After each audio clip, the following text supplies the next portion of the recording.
Halo Sobat Garuda, kembali lagi di YouTube Bola Timnas Garuda IDN. Berikut ini ada kumpulan berita Timnas untuk hari ini. Berikut kilas beritanya. Erick Thohir dukung Shin Tae-yong berburu bomber keturunan untuk Timnas Indonesia. Deretan pemain yang tetap dipercaya Shin Tae-yong di Timnas Indonesia walau tampil jeblok bersama klubnya. Hai semuanya, selamat datang di YouTube Bola Timnas Garuda IDN. Tonton sampai habis ya. Jangan lupa untuk like dan subscribe dulu channel ini.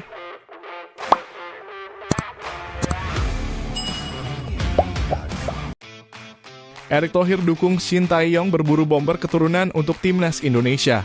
Ketua PSSI Erick Thohir mengisyaratkan mendukung rencana pelatih Timnas Indonesia Shin Tae-yong yang ingin berburu bomber keturunan untuk dinaturalisasi. Namun Erick Thohir tetap meminta Shin Tae-yong untuk terus memoles lini depan Timnas Indonesia yang sekarang diisi Rafael Struijk, Dimas Drajad, Hoki Caraka, hingga Ramadan Sananta. Bagaimana performa Hoki, Sananta, Dimas, sampai Struijk terus dijaga, ujar Erick Thohir. Sebab antara pemain diaspora dan lokal saya dan Coach Shin Tae-yong sama, siapa yang mau kasih yang terbaik untuk Merah Putih, imbu Erick Thohir. Nah, kombinasi-kombinasi ini yang harus dilihat, termasuk kami mencari lagi pemain dari luar negeri yang mau bergabung dengan Timnas Indonesia, ucap Erick Thohir. Jadi, kami coba semua. Hoki masih berusia 19 tahun, Sananta 21 tahun, Dimas 26 tahun, Struijk 20 tahun. Jadi mesti ada jenjangnya. Kami coba tanpa memisahkan siapa dan kenapa.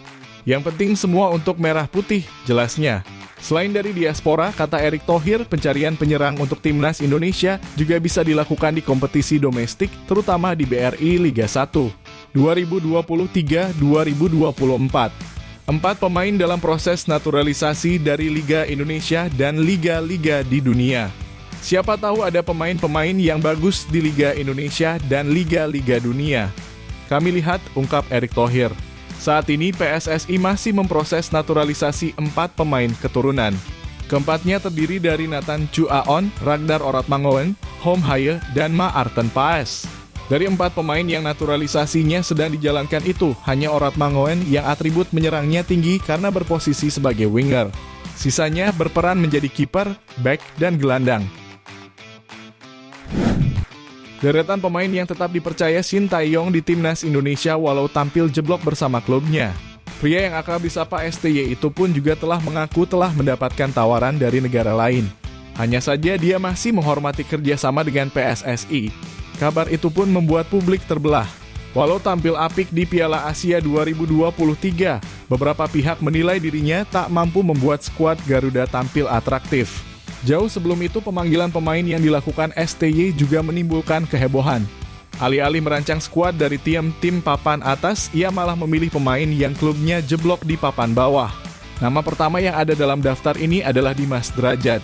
Penyerang asal klub Persikabo itu tetap dipercaya sekalipun timnya berada di zona merah. Bila merujuk penampilannya di klub, wajar bila publik bertanya-tanya. Maklum dirinya belum sanggup menuntaskan paceklik gol di kompetisi BRI Liga 1 2023-2024. Walau begitu, pria asal Gresik itu memiliki track record bagus bersama timnas. Ia jadi andalan STY sebelum mengalami cedera lutut serius. Nama kedua yaitu kiper Persikabo, Syahrul Trisna Fadilah, juga jadi sasaran netizen.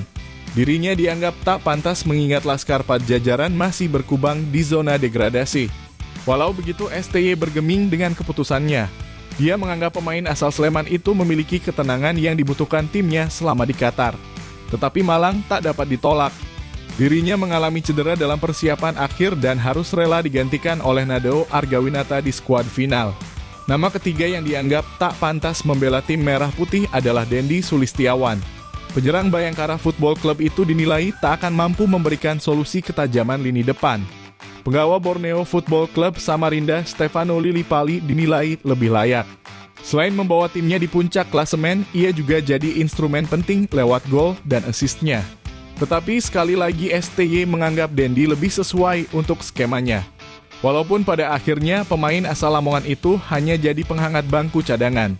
Pemain Abroa juga tak luput dari perbincangan, yaitu Pratama Arhan yang kala itu kesulitan menembus skuad utama Tokyo Verdy tetap mendapat kesempatan. Keputusan yang sebenarnya tak terlalu mengagetkan. Lemparan ke dalamnya jadi salah satu daya tarik yang tak mungkin diabaikan STY. Sang pelatih juga sempat menjelaskan alasannya membawa serta Arhan di skuad Piala Asia 2023. Dengan usia yang masih muda, dia dianggap masih bisa berkembang. Tetap semangat para punggawa Garuda Muda.